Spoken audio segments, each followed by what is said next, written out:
नमस्कार साथियों। International women's day जो आपका हम लोग 8 मार्च को हर साल मनाते हैं, अंतर्राष्ट्रीय महिला दिवस, उन सभी महिलाओं को अंतर्राष्ट्रीय महिला दिवस की हार्दिक शुभकामनाएं जो आज के समाज में हमारे पुरुषों के बराबर खड़े होकर उनके कंधे से कंधा मिलाकर अब भविष्य के निर्माण में एक हेल्पर बन रही हैं, सहायक बन रही हैं। जो 2022 की थीम है, अगर हम अंतर्राष्ट्रीय महिला दिवस की बात करें तो वो है कि जेंडर ऑफ इक्वलिटी, मतलब लिंग के आधार पर समानता। आज हमारा भारतवर्ष ही नहीं, पूरा विश्व जब 8 मार्च को अंतर्राष्ट्रीय महिला दिवस मनाने जा रहा है तो एक प्रश्न उठता है, क्या महिलाओं को आज भी समाज में समानता का अधिकार है या नहीं? शायद इससे कोई भी अछूता नहीं है कि इस बारे में जानकारी ना रखता हो। जी हाँ, हम बिल्कुल कह सकते हैं, अगर पिछले वर्षों की तुलना में देखें तो आज महिलाओं को भी बराबर का अधिकार है। इस समाज में बराबर का अधिकार है, लेकिन कितना है ये हमें तय करना पड़ेगा। ये पुरुष तय करेंगे, ये वो लोग तय करेंगे जो आज महिलाओं को अपने बराबर का दर्जा नहीं देते हैं। वैसे आज समाज में एक इतनी जागरूकता है, लोग इतने जागरूक हो चुके हैं कि महिलाओं को बराबर का अधिकार दे रहे हैं। लेकिन अगर आप आज की डेट की बात करें, आप पिछले पुराणों की भी बात करें कि लोग कहते हैं कि पहले की महिलाएं कार्य नहीं करती थी, या पहले की महिलाएं घरों में रहती थी। तो यदि ऐसा होता तो राधे कृष्ण क्यों कहा जाता है, सीता राम क्यों कहा जाता है, राम सीता क्यों नहीं कहा जाता? महिलाओं को हमेशा से ही प्रथम स्थान पर इस समाज ने रखा है और भारतवर्ष जैसे देश में महिलाओं को एक विशेष सम्मान मिला है। और महिलाओं में जो सहन शक्ति है उसकी कल्पना हम कर ही नहीं सकते। आप उदाहरण के लिए देखिए, एक बेटी जब जन्म लेती है, जब एक बेटी शिक्षित होती है तो वो पूरी पीढ़ी को शिक्षित कर रहे होते हैं, जबकि एक पुरुष के शिक्षित होने पर सिर्फ एक पुरुष ही शिक्षित होता है। तो महिलाओं को आज बराबर की हिस्सेदारी मिलनी चाहिए, और जो हम एक्सपेक्ट करते हैं उससे कई गुना ज्यादा। अगर हम महिलाओं की बात करें तो आप रामायण को भी उठा लें, महिलाओं ने बहुत यातनाएं सहन की। माता सीता को जब रावण लंका ले गया, और इसके बाद जब सीता माता, जो इतनी पवित्र नारी, जिसने कभी किसी को आंख उठा के नहीं देखा, अगर आंख उठा के रावण को भी देख देती तो शायद रावण भस्म हो जाता। उसको भी फिर से अग्नि परीक्षा देनी पड़ी और फिर से उनको कहीं ना कहीं फिर वापस जाना पड़ा वनवास में, लेकिन हार नहीं मानी। एक बच्ची जब घर में जन्म लेती है तो अपने पिता और अपने माता की बहुत प्यारी होती है। कहते हैं ना, बेटियां, जिस घर में बेटी जन्म ले वहां पर स्वयं लक्ष्मी का वास होता है। लेकिन वही बेटी जब बड़ी हो जाती है तो वो जब दूसरे घर में जाती है, ऐसे घर में जिसके बारे में उसको कोई जानकारी नहीं होती है, वो अब ऐसे व्यक्ति के साथ रहती है जिसके विचारों से उसके विचार बिल्कुल भिन्न होते हैं।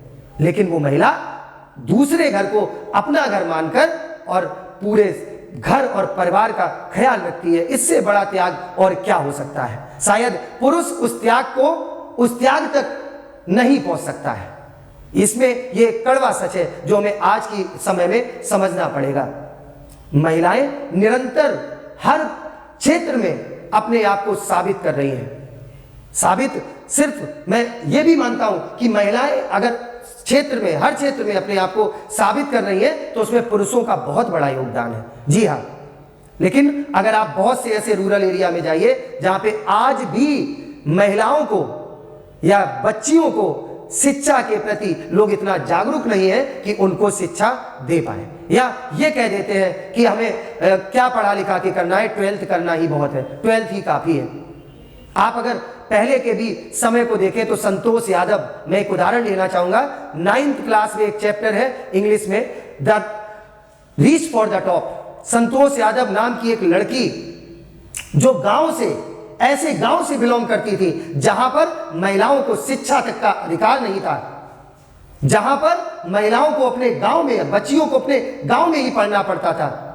लेकिन संतोष यादव उस गांव में एक ऐसी लड़की निकली जिसने उस गांव के प्रति, उस गांव से अपने हक की लड़ाई लड़ी। शायद लोग ये भी कह सकते हैं कि वो अपने माता पिता के अगेंस्ट गई, माता पिता के अगेंस्ट नहीं गई, उन विचारों के अगेंस्ट गई जो विचार उसके भविष्य को बनने से रोक रहे थे। और उसी संतोष यादव ने 2 बार माउंट एवरेस्ट पे चढ़ के विश्व में एक रिकॉर्ड बनाया। क्या हम आज महिलाओं के योगदान को भूल जाएंगे? क्या हम उन महिलाओं को अपने समाज में बराबर की हिस्सेदारी नहीं देंगी? जो अगर पुरुष देश का नाम करता है तो महिला संतोष यादव जैसी लड़कियां भी आज पूरे विश्व में भारत का नाम कर रही हैं। हम कैसे भूल सकते हैं उनके इन सैक्रिफाइस को, उनके संघर्ष को? महिला ये वो शक्ति है जो पूरे घर को संभालती है, ये वो शक्ति है जो समाज में आपको सम्मान दिलाती है, ये वो शक्ति है जो आपके बच्चों का ख्याल रखती है, ये वो शक्ति है जो आपको शिखर तक पहुंचाने में अपने सारे संघर्षों से जूझती है, लड़ती है, झगड़ती है, लेकिन कभी अपने बच्चों को पीछे नहीं रहने देती है। कहते ना, एक मैं अगर अपने जीवन की बात करूं तो मेरे जीवन में भी कुछ ऐसी चीजें आई कि जिससे मैं कह सकता हूं कि आज मैं जो कुछ भी हूं उसमें सबसे बड़ा योगदान मेरी मां का है। मैं जब गांव में रहता था, सुबह मुझे स्कूल जाना होता था, कोचिंग जानी होती थी, कहीं ना कहीं माता मेरी मदर सुबह उठ के और मेरे लिए अच्छा सा ब्रेकफास्ट बनाती थी। कभी उन्होंने इफ या बट नहीं किया। और मुझे जब वो वाक्यांश याद आता है तो आज भी मैं कहीं ना कहीं इमोशनल हो जाता हूं कि जीवन में देखिए, मैं अपने हिस्से की तो चीजें खा लेता था और मां अपने हिस्से का बचा के रख देती थी। और जब भी हम दोबारा पूछते थे कि मां क्या वो मिठाई या स्वीट्स बची है, तो मां का जवाब कभी नाम ही नहीं आता था। बोलती थी हाँ बेटा रखी है। अगर हम पूछते भी थे कि मां आपने नहीं खाई, तो कहती थी मेरा मन नहीं है। क्या उनका मन नहीं होता है? होता है बच्चों। लेकिन एक महिला अपने से पहले अपने परिवार का ध्यान रखती है, अपने से पहले अपने समाज में एक आप लोगों को या हम लोगों को एक ऐसा रूप देती है जो हम फर्श से अर्श तक पहुंचते हैं।